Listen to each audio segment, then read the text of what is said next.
যাত্রাপুর থানার পুলিশ গোপন খবরের ভিত্তিতে ৪৭ কেজি শুকনো গাঁজা উদ্ধার করে পরিত্যক্ত স্থান থেকে।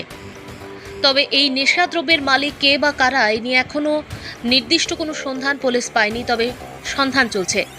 ঘটনা যাত্রাপুর থানার অন্তর্গত ঠাম্মামুড়া গ্রামের পার্শ্ববর্তী একটি রাবার বাগান থেকে এই নেশাদ্রব্য উদ্ধার করেছে বলে জানান যাত্রাপুর থানার ওসি পার্থনাথ ভূমি। তিনি জানিয়েছেন, তাদের কাছে গোপন খবর আসার সঙ্গে সঙ্গে তাৎক্ষণিক নির্দিষ্ট স্থানে গিয়ে খোঁজাখুঁজি শুরু হয়। অভিযান চালাতে গিয়ে দেখতে পান দুটি বস্তাবন্দি শুকনো গাঁজার ভর্তি। সঙ্গে সঙ্গে নিয়ে আসেন বৃহস্পতিবার রাত প্রায় ৯টার দিকে। ওসি জানিয়েছেন, বৃষ্টির কারণে অভিযান চালাতে গিয়ে যথেষ্ট সমস্যার সৃষ্টি। গতকাল ১৬/৭/২০২৬ সন্ধ্যার সময় আমাদের কাছে খবর আসে কিছু গাঞ্জা কন্ট্রাব্যান্ড স্মাগলিংয়ের জন্য কিছু জায়গায় লুকানো আছে। তো ওই খবরের বেসিসে আমরা ঠাম্মামুড়া রাঙামুড়া ঠাম্মামুড়া এরিয়াতে আমি এবং আমার অন্যান্য অফিসার মিলে রেড করি।